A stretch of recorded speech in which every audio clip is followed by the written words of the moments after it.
So you guys, Endgame is officially out. It is out and is in many different versions as well. Some of which have gotten pulled from the shelves because there was some wording that translated in a way that are called a certain somebody the R word, RACIST. So we'll be getting into that along with all the other little tidbits that have come out about the Endgame book that was released today. Now, I want to start off by saying that, previously I was like, oh yeah, maybe it'd be possible for the brothers to get back together, to reconcile because they are family. They have each other. I mean, like when the rest of the family is gone, it's just them.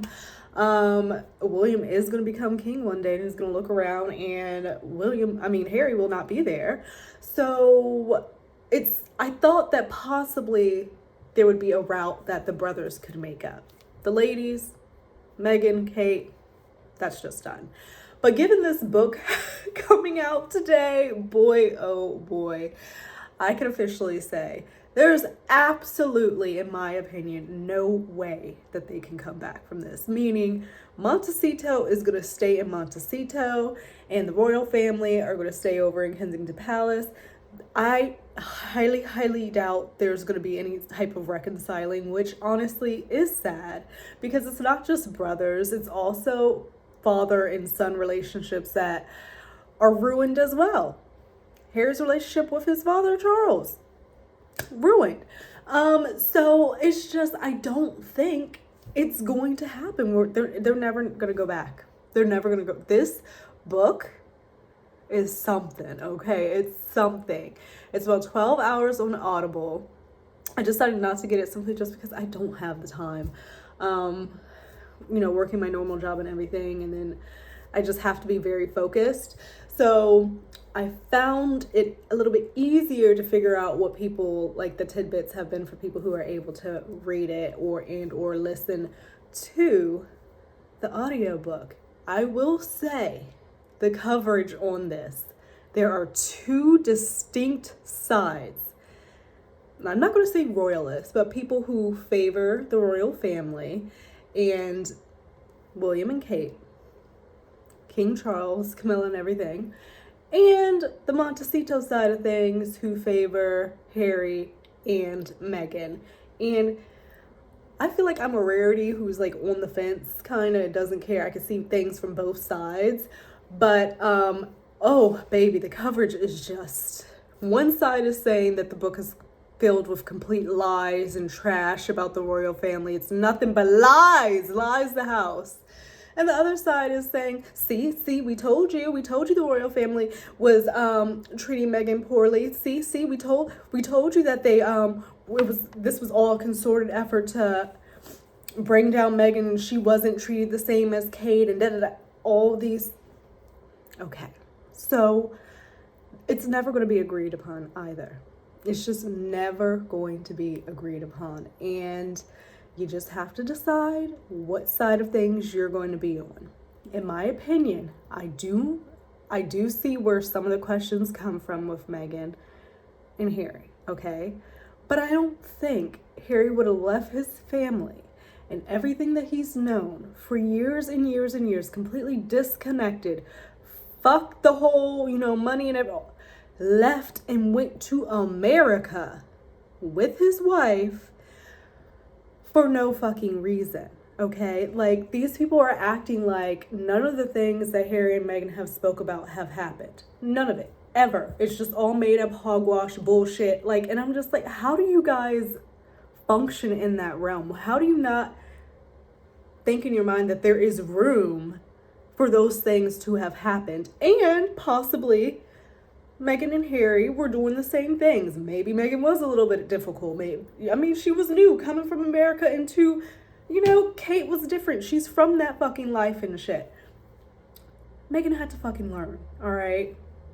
And I just think it's a different type of situation. I feel like many things can be true at the same time. It doesn't have to be one way or the other. Like, many things, multiples of things can be true at the same time.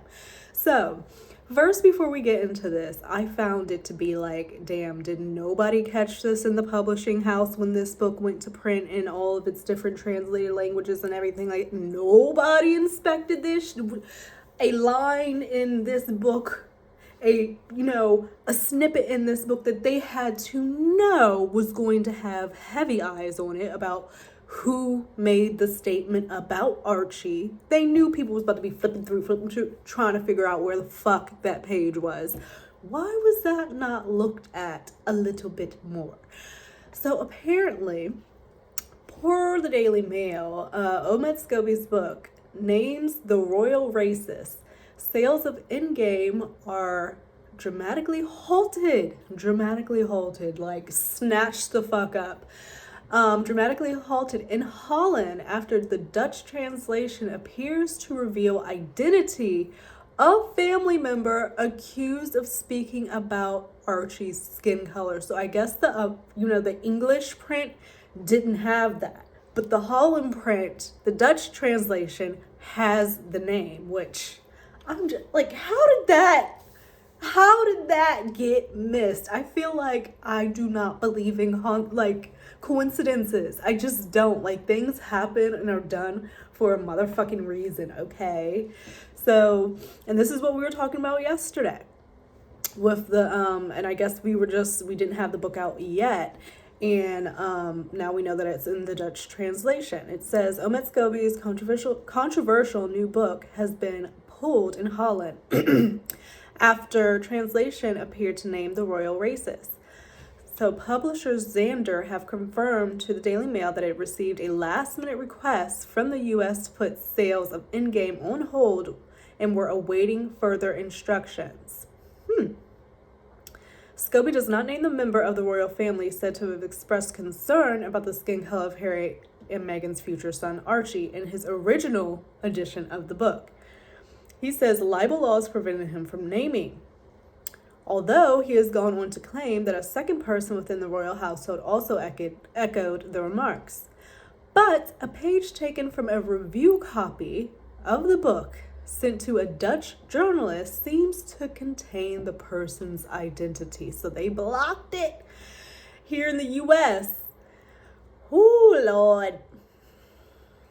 Referring to letters written between Meghan and the king discussing the issue, it reads, but in those private letters, the identity was confirmed. The Mail has redacted the name for concern. It is not clear why a foreign language version of the book would name an individual when other editions did not, or whether it was intentionally done, which is what I was just saying, intentionally included, or is a major publishing error. I don't understand how that would be a major publishing error. So here in the Daily Mail, they've redacted the name, but the name's already out, honey. So they're saying, from what I read, hold on, let me find it. Okay, so I found it. So this was posted by Rick Evers. So I'll put it up here for you to see. I guess over here. He puts, this is, as far as I know, only regarding the Dutch version, not the English one. It seems as if only the Dutch version has published the person's name who spoke about the skin color of the unborn child. Charles, translation attached. So he gives a picture, not even a screenshot, a picture of the actual book in Dutch. And I wish I knew another language. Oh my goodness. And then it shows the translation in English. So it reads, during their conversation with Oprah, both Harry and Meghan declined to say who was present at that conversation. A representative for the couple only wanted to say that it was not the Queen or Prince Philip. I think that would be very damaging to them, Meghan said. But in those private letters, an identity was revealed and confirmed Charles, not Camilla. It may still be Camilla because Omid is saying there was a second person, but the Dutch have got it. Let slip. Omid says confirmed Charles. The king, sources say, wanted to respond to make clear to Meghan that there is no ill will or bias when he spoke about his future grandson. He wanted to clarify something he felt was very important, says a royal insider. Now, I will say that I think it was right for Charles to reach out to Meghan if he knows that he said, made a statement about the skin color of the child. What I don't like about this situation is that, like, it shouldn't have been a big deal. I do not think it shouldn't have been brought up if Meghan and Harry were just gonna go back and backtrack and say, oh, it was unconscious bias.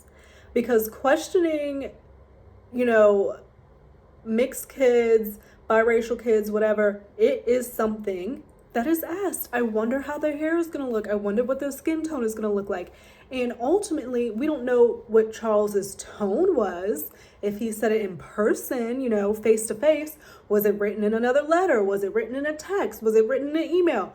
Tone tells you a lot by what someone means, the connotation behind what someone's trying to say,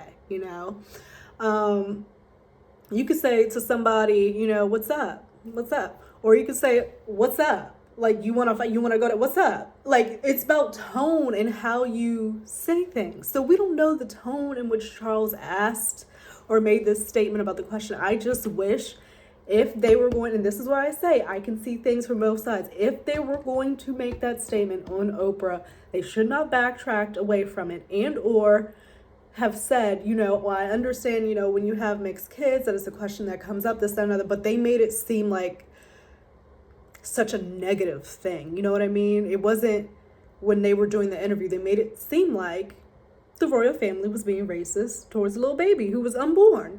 And that's just me being real. That's what I took when I was watching the Oprah interview. I was like, oh, Lord.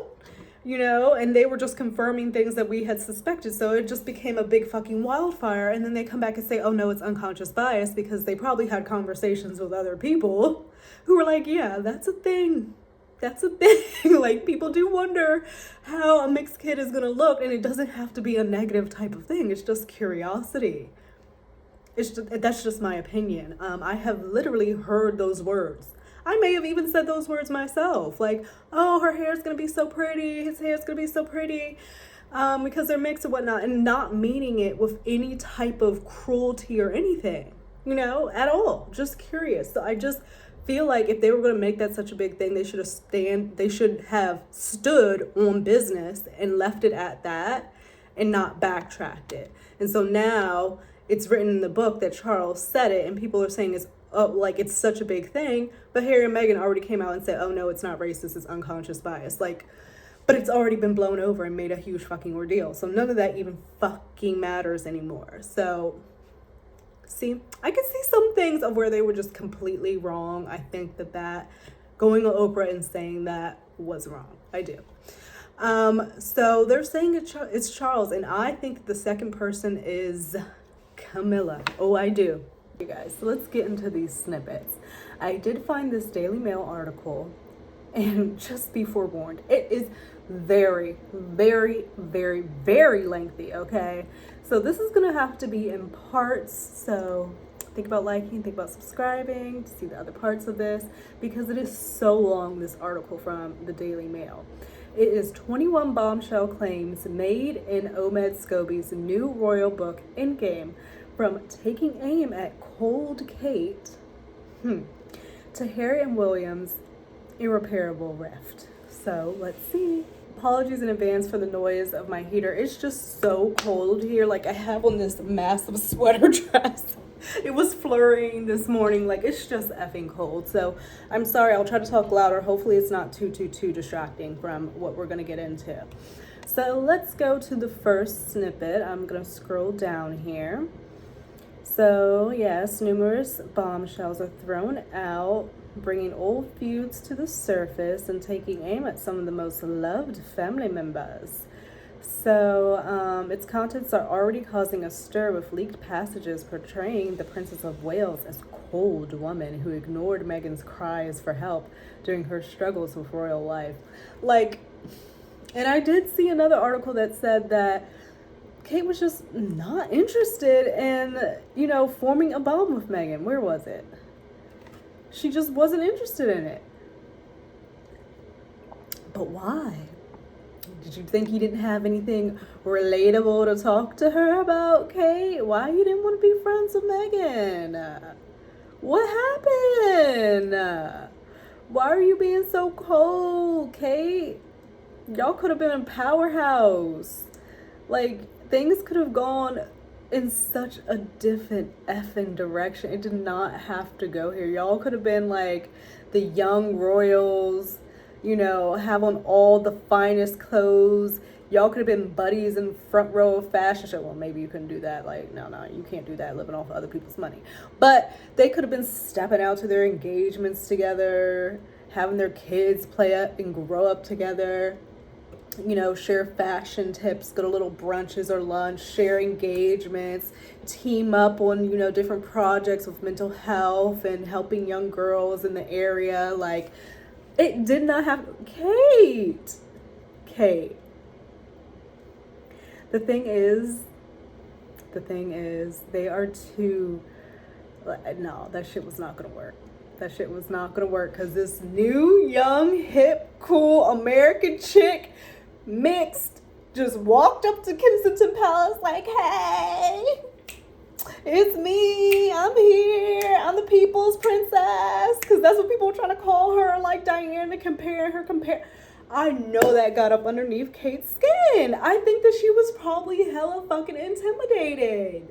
I think that this had been her set. This had been her shit for so long. She was the golden child. She was the princess.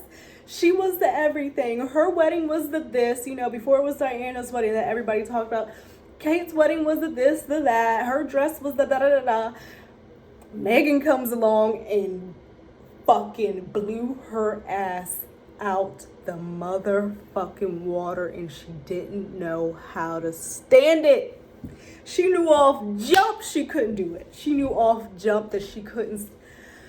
And I don't want to say that she couldn't compete because they're like, I'm not trying to like, well, I'm not trying to pit women, you know, against each other, but I guess that's what's happening. But they've pit themselves together. They're pitting each other against themselves. It's just what's happening with the situation that we have at hand. Like, I don't want to pit women against each other. I don't want to, you know, have them competing and make that narrative, but it's what's happening given this fucking situation. So it is what it is. And the dang on People magazine put out an article 4 hours ago talking about Kate Middleton was uninterested in forming a bond with Meghan Markle and new book claims. So I guess we will get to it in one of these 21 bombshells. But Kate, what was the problem? I wish I could have been a fly on that wall. Like, what went down? It did not start over some fucking dresses and some goddamn fucking tights. No. That was the straw that broke the camel's motherfucking back. It started with one instance. It may have been just a look. It may have just been a glance. It may have just been any of the... You know how we can be. You know how we can be as women. We can get a little... And even for myself, like, I can get a little territorial. What's mine is like... So, Meghan came into this scene completely brand new, fresh, shiny, warm. Everybody wants to know what's going on. And then imagine being Kate, who, you know, that was her before, and you're having to take a step back and allow the praise of Meghan and Harry. Everybody was so interested in Meghan and Harry, but you and William are supposed to be the next king and queen. But ain't nobody checking for them. Ain't nobody concerned. There's not the fanfare. That had to be hard. And the more I think about that shit, it could have never worked out.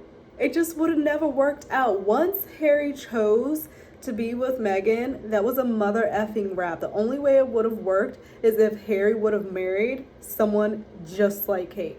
Same level, no threat, no challenge, you know, and they could have been the Bobbsey twins together or whatever. But I think that there was some intimidation going on, and I think the intimidation was just Meghan being Meghan and everything that, you know, she brought along, being this Hollywood actress on a show in which they watched.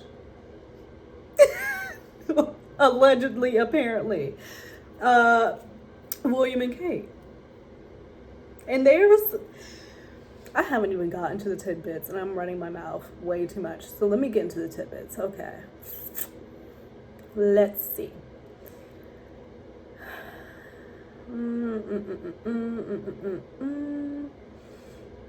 So it says, of course, we talked about Kate being cold and everything like that, and ignoring Meghan's cries for help. And I could see that happening. Other sections claim that King Charles is a pampered monarch, branding him and the institution behind him as incompetent, while also alleging that Prince William rejects his father's advice and was the driving force behind stripping the Duke of York of his royal duties. Oh, shit! And I mean, this man, Charles, has been living in the lap of luxury the entirety of his life. You know, living as a motherfucking royal. Yes, he is going to be pampered and somewhat fucking incompetent to things because he don't have to fucking do shit. Have y'all seen the video? And this is, it could be Hollywood royalty, I don't know. Rich people. Paris Hilton and Kathy Hilton of the Hiltons. Money, okay? Have had money for eons, okay? Did y'all see the video of Kathy in Paris with her little baby? And she's trying to hand the little baby over to her mother. I have never seen such an uncomfortable exchange. Kathy had grabbed the child from the nape of its neck and it was so fucking weird. It was, I'm just gonna have to show y'all. It was so, I can't even, and I'm like, y'all have never held a child for more than fucking 5 minutes because y'all got nannies and help and this, that, and other, that you're up here in a video trying to hold your grandchild and don't even know how to grab them. I was so in shock, what? And I can for sure see William being like, okay, well, you don't want to fucking be here, getting in his feelings. You don't want to be a part of this family. We'll get your damn titles then. Taking your fucking, I could so see him being salty as F. And if you remember from the Spare book, them two, Harry and William, didn't really even have a fucking relationship. When they were in school, William tried to act like you don't fucking know me. We don't know each other. This is my set. Don't come in here acting like you know what's up and you know, let's coexist, but now. There's always been coldness there. And I can see William being red in the fucking face, hearing about this situation, being like, well, we're taking your titles then. Well, you can go to California and we're taking your titles then. I can see it. I can literally see it in my head. But let me find Kathy in Paris because we just need a brief interlude. Okay, this is the clip. I'm like, what is happening? I'm Phoenix Baron, Hilton Ream. Are you serious? Yeah. You guys, are you serious? Look at that. She don't know how to. Why is she grabbing the baby from the neck? Oh God. What is she? What is happening? Oh, wow. Oh my God, that was the clip of Kathy meeting her grandson Phoenix. And look at their faces looking at this in disbelief. What did we just watch? Uncomfortable. These are the ladies' faces watching this damn clip of Kathy get that baby. What are you doing? What are you doing? Okay, let me proceed. It says, below are some of the biggest bombshell claims that have been made in the new book. So let's go down here. We already spoke about cold Kate ignoring Meghan's cries for help and jokingly shivers when she hears her her sister-in-law's name. Oh my goodness. Omid launched into an astonishing and cruel attack on the Princess of Wales. Mind you, this is the Daily Mail, so that's why they're saying it's cruel. Branding her cold and lambasting her for advocating for mental health causes while ignoring Meghan's cries for help. Well, if that's the case, that's the case. Harry and Meghan's cheerleader-in-chief took aim. Oh, they're so salty. Harry and Meghan's cheerleader-in-chief took aim at Kate in his new book, Endgame. So, which has been published in Australia, claiming she shivers whenever Meghan's name is brought up and hasn't spoken to her since 2019. God damn. So how come different books got different stuff in them? That's not fair. Australia, Holland, they all got different. In the US, got the fucking censored shit. But they haven't spoken since 2019, y'all. Like, it's... She didn't want to speak to her to begin with, quite honestly. Like, I see it. I see it so clearly. It was never going to work. She came into that family, and I wish I could have been a fly on that wall that first meeting, and like being in Meghan's shoes, meeting that family for the first time would have been so motherfucking nerve-wracking. Like, I do have to give her credit where credit is due. Coming in there and learning how to do that fucking curtsy and stilettos the way that she does. It's tight, that curtsy. Both of their curtsies are tight. And the fact that I think that when she was working, her engagements and her programs, they always went very well. Like, it just was never going to work because one of them was going to be shown up and someone was going to feel a type of way. Someone definitely was going to feel a type of way. So they haven't spoken since 2019. He claims the Princess of Wales has never had an interest in being friends of her sister-in-law and branded her a Stepford-like royal wife and the monarchy's last shiny thing for many years to come. Woof.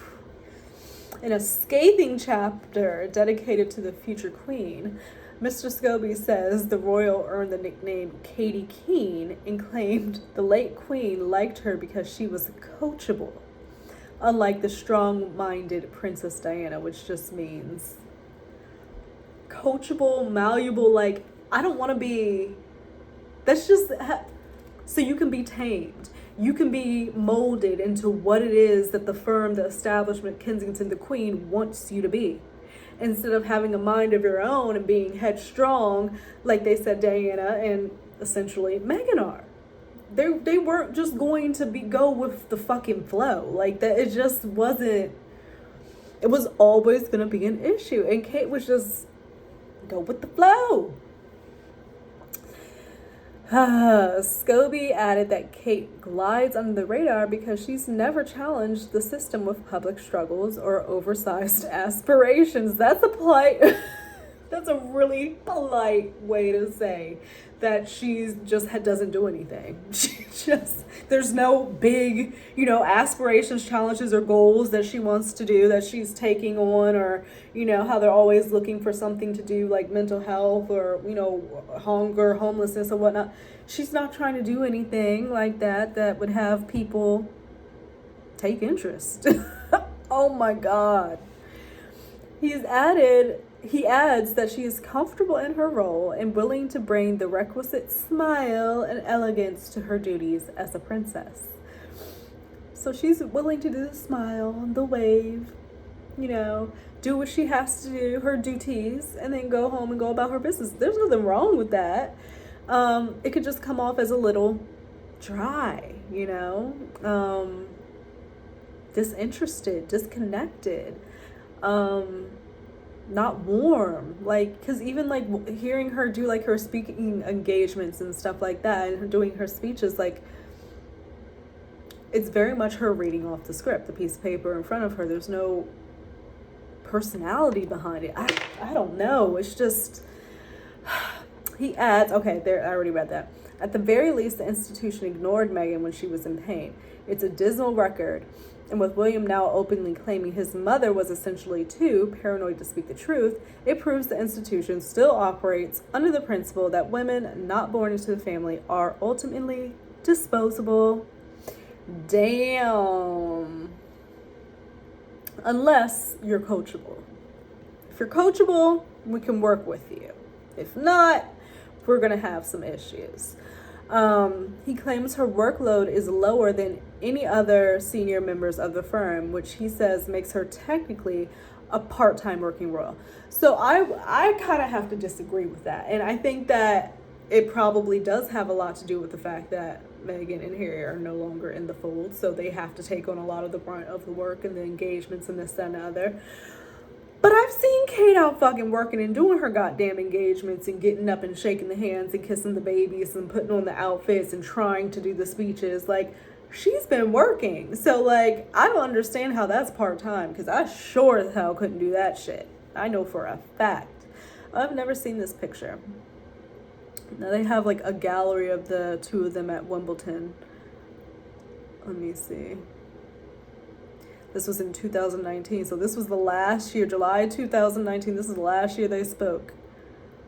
Kate is so skinny. Oh my god. They have a little gallery. Okay. 43 pictures of the royals. Anyway. Oh, and now the page isn't responding. Hold on. So the next tidbit goes into Archie's skin color, which we already briefly touched on. So we'll do that in the next video, since this one is basically over 30 minutes. And I think you guys like the shorter-ish videos instead of like the hour-long plus. And it's just easier to upload a 30-minute video versus an hour-long video. So I will be doing a part 2 on this tomorrow. I'll be posting other videos in between, but definitely until I get through these tidbits, because I just am so interested in this type of stuff, because I just, it didn't have to be this way, but it did have to be this way. That's all I'm gonna say. I am gonna catch you guys in another video. Have a great rest of your evening, and we will touch back and proceed with this